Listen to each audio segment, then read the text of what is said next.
ہم بہت جلد اپنا وفد افغانستان بھیجیں گے۔ افغانستان سے اس وقت بات کرنا بہت ضروری ہے۔ وزیر اعلیٰ خیبر پختونخوا علی امین گنڈا پور کی پشاور ہائی کورٹ کے باہر میڈیا سے گفتگو۔ کہا ملک کے اندر لاقانونیت ہے، ہم جنگ لڑ رہے ہیں، عدلیہ ہمیں انصاف ضرور دے گی۔ اس جنگ کا حل صرف اور صرف مذاکرات ہے۔ خیبر پختونخوا حکومت کے آپریشن میں 80,000 سے زائد افراد نے جانوں کے نذرانے پیش کیے۔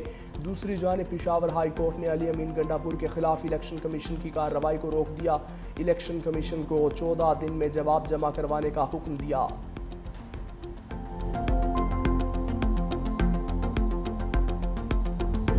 دریائے سندھ کے بہاؤ میں سہون اور مانجھند کے مقام پر اضافہ۔ سہون تحصیل کے مزید 5 دیہات پانی کی زد میں آ گئے۔ مانجھند کا قدیمی مندر اور ریلوے ٹریک بھی پانی کی زد میں آ گیا۔ لکی شاہ صدر اور آمری ریلوے ٹریک بھی پانی میں ڈوب گئے۔ منصور آباد کے قریب رنگ بند ٹوٹ گیا، پانی منصور آباد شہر کی طرف بڑھنے لگا۔ بٹھا پور کی رابطہ سڑک پانی کی زد میں آ گئی، علاقہ مکینوں کو مشکلات کا سامنا۔ پٹارو کے 4 دیہاتوں میں سیلابی پانی داخل، مکین اب بھی گھروں میں موجود۔ 15 سرکاری سکولز اور 8 ہسپتال بھی پانی کی زد میں۔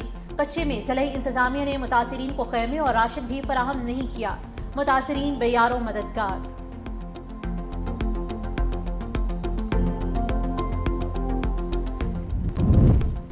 سیلاب سے متاثرہ علاقوں میں بحالی کے اقدامات جاری۔ پنجاب کے دریاؤں میں پانی کا بہاؤ نارمل ہے۔ D G P D M Punjab Irfan Ali Kathia نے کہا کہ سیلاب سے متاثرہ علاقوں میں بھی پانی کی سطح میں واضح کمی ہو رہی ہے۔ دریائے ستلج میں درمیانے سے نچلے درجے کی سیلابی صورتحال برقرار ہے۔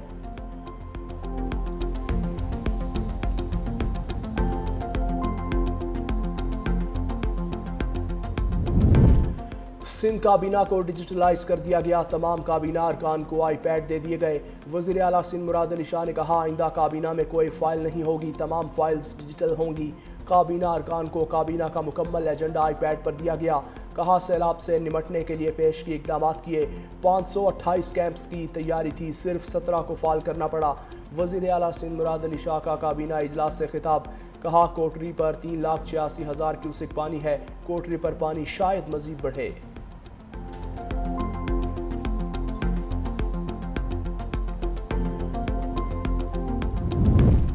حکومت سندھ کی جانب سے حالیہ ہفتے کے دوران خواتین کو پنک سکوٹیز فراہم کرنے کا فیصلہ۔ سندھ کے سینئر وزیر شرجیل انعام میمن کی زیر صدارت اہم اجلاس۔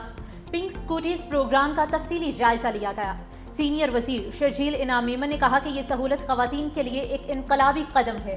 خواتین کو روزانہ کی آمد و رفت میں آسانی ہوگی، وقت کی بچت، سفری اخراجات میں کمی کے ساتھ خواتین کو ایک محفوظ اور باوقار سفر میسر آئے گا۔ یہ اسکیم خاص طور پر ان خواتین کے لیے ہے جو روزانہ تعلیم، ملازمت یا دیگر ضروریات کے لیے پبلک ٹرانسپورٹ پر انحصار کرتی ہیں۔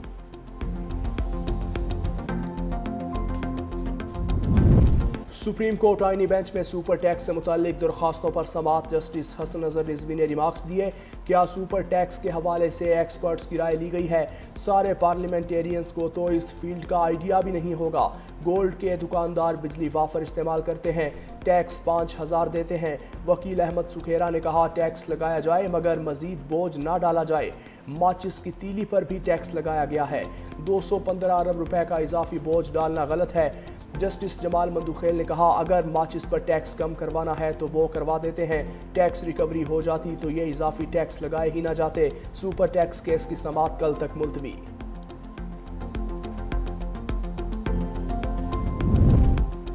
کے الیکٹرک کا کراچی کے 2 گیس پاور پلانٹس بند کرنے کا اعلان۔ پاکستان اسٹاک ایکسچینج کو خط لکھ دیا، Korangi town gas turbine power station اور site gas turbine power station کو مستقل طور پر بند کیا جائے گا۔ کمپنی کے بورڈ آف ڈائریکٹرز نے دونوں پاور اسٹیشن کو بند کرنے کی منظوری دی۔ کہ الیکٹرک دونوں پاور پلانٹس کی مستقل بندش پر نیپرا سے بھی رجوع کرے گی۔ پاور اسٹیشنز کی بندش سے بجلی کی ترسیل پر کوئی فرق نہیں پڑے گا۔ نیشنل گرڈ سے 2000 میگا واٹ اضافی بجلی لینے کا معاہدہ بھی کیا گیا۔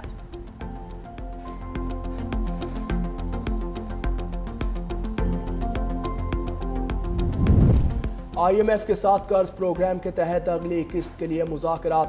آئی ایم ایف مشن کا 25 ستمبر سے 8 اکتوبر تک دورہ پاکستان شیڈیول۔ پہلے مرحلے میں تکنیکی، دوسرے مرحلے میں پالیسی سطح کے مذاکرات ہوں گے۔ وزارت خزانہ توانائی منصوبہ بندی اسٹیٹ بینک کے ساتھ مذاکرات ایجنڈے کا حصہ۔ IMF جائزہ مشن کے صوبائی حکومتوں سے بھی الگ الگ مذاکرات شیڈیول۔ مشن کے دورہ پاکستان کے لیے ورکنگ حتمی مرحلے میں داخل۔ سیلاب کی تباہ کاریوں اور متاثرین کے لیے ریلیف بارے بھی تجاویز پیش ہوں گی۔